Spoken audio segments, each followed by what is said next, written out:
It's the Jim and Terry Show, using music to examine life. Is there a better thing than using lyrics from a song like a Dylan or maybe a Leonard Cohen? What about a Wigmore Allen Gibbons? Is there any insight there? Well, let's take a listen and see what we can glean.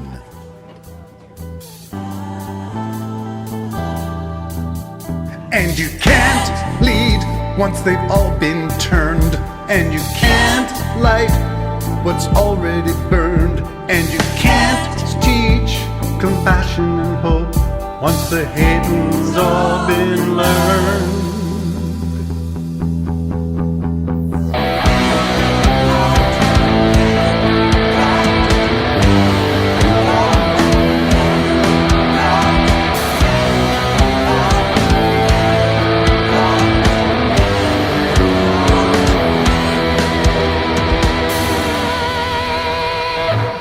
It's the lack of definition in the twilight hours that make it so difficult to find our way past all the claims and assertions of things that cannot be proven. Now chuck your branch onto the fire and watch it spark and come alive. Embers drawn up into the night sky, twinkling, fading, and in silence fall. And you can't leave once they've all been. The song is called And You Can't, and the lyric I'd like to focus on in part 3 is the third line of the chorus, and it goes, and you can't teach compassion and hope once the hating has all been learned. Yeah, hating. How do we inculcate that? Do we do it inadvertently? Is it a byproduct of something else? We were too busy doing something else to pay attention to what the kids were picking up? Do we do it in schools through indoctrination, through the books we choose in our libraries? And is the solution to burn books, to ban books, to censor speech, to censor thoughts? If the hating has already been learned, what is the point of education? Or maybe that's what China's thinking as they try to re-educate in their million-person Uyghur incarceration camps, the re-education of sedition, the re-education of difference, the re-education of your ability to think for yourself and formulate your own opinions. That's a tough one, but let's take a look at it. And I'm focusing again on things like the schools in Gaza teaching Muslim children to hate, and the snippets of things that you can find on social media where Muslim mothers are glad that they have so many. Remember, the word genocide was used to describe what's happening in Gaza, when in fact the population of Gaza has been increasing exponentially almost, while Israel has remained relatively stable.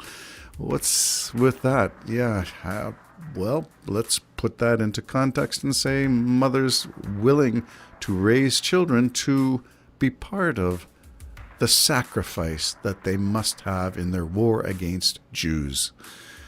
Really, that's the purpose of procreating, the purpose of having kids, to raise them to be proud Hamas soldiers? Really? Okay, so in what sense have you already created the problem that you are facing? Because you've just identified your children as the future of Hamas. And so it begins. Intergenerational hatred goes on and on. How do you turn it around? Well, the second verse we examined of the song that I wrote, and those are lyrics that express my concern about all these things.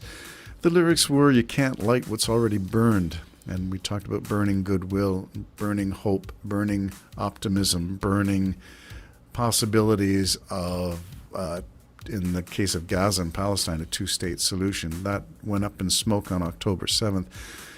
And coexisting with Russia seems to have gone up in smoke as they continually pounded Ukraine.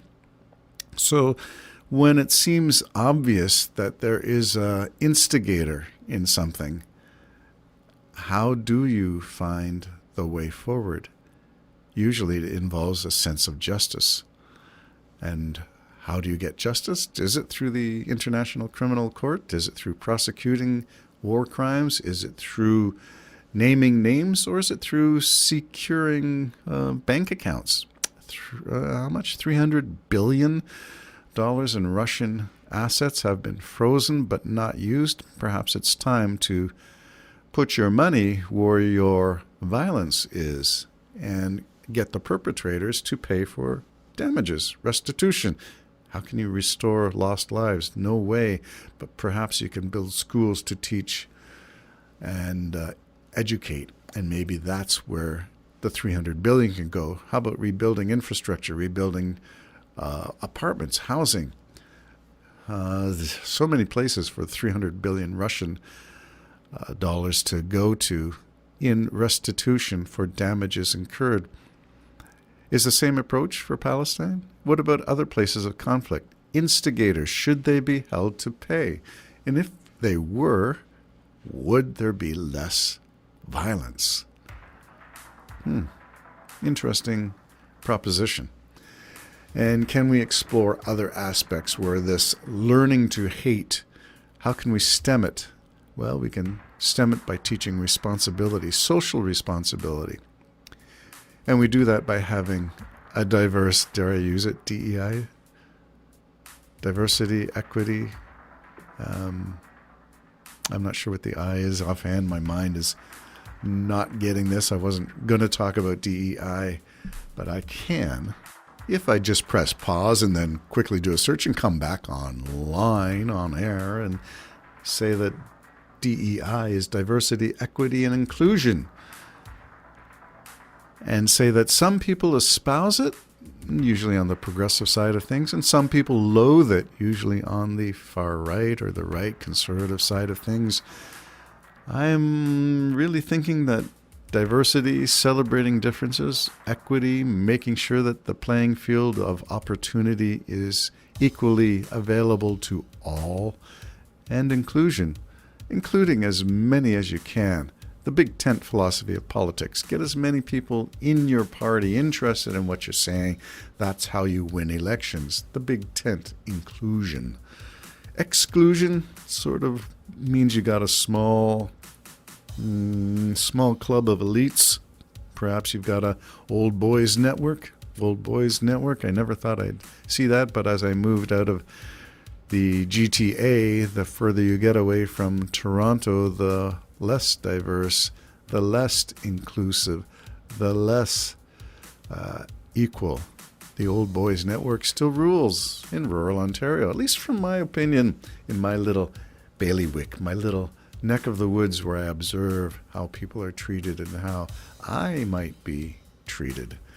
That's kind of an interesting observation to make from rural Ontario. But I think it's a necessity that we all come to terms with how do we treat people? How do we make something fair? How do we make something accessible? Whether that is race, religion, whether it is accessibility for disabled people, whether it's inclusion in a classroom, whether it is desegregating buses, whatever it is. Can we make it happen? Because we have to overcome the basic hatred that comes from being left on your own far too long. And whether that's being left on your own in terms of your particular faith, or you don't interact with people of other faiths, or you don't take a world religions course at any point in your life, and you don't know what other religions, other faiths are all about. And maybe it would open your mind if you took some of these courses, that you become more educated. Maybe it would be a good thing. On the other hand, maybe it would convince you that you were right all along. Dang it. And whatever the outcome is, can you ever say that getting an education in any of this stuff does you harm?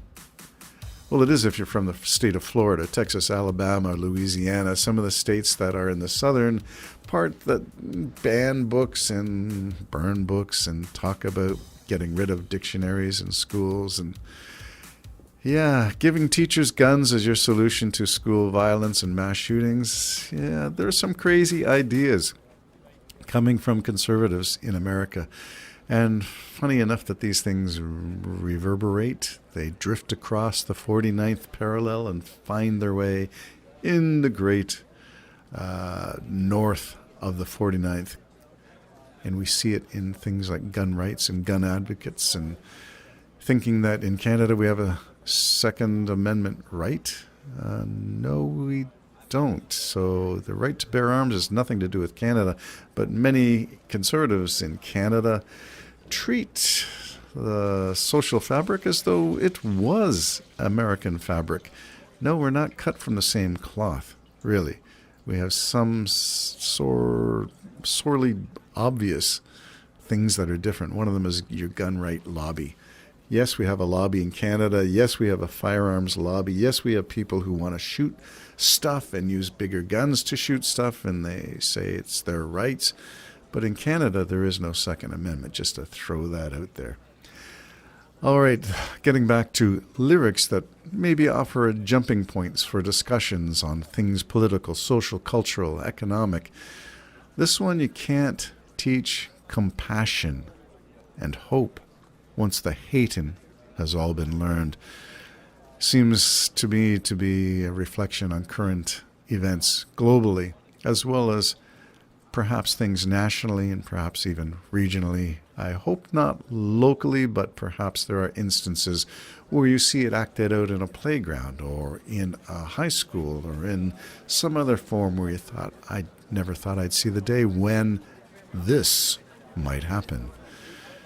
We hope by teaching diversity, equity, and inclusion that we are overcoming the learned hatred. The hatred that comes from being in, well, they call it in political speech, your own silo. If you're a conservative, get out and check out liberal writers. If you're a liberal, get out and check out conservatism. If you are all for raising taxes, get a hold of people who are opposed to raising taxes. These are things that you have to expose yourself to in order to broaden your experience and knowledge. You can't teach compassion and hope once the hate has all been learned. Words of wisdom from Wigmore Allen Gibbons, the song And You Can't, up on SoundCloud. Bye-bye for now.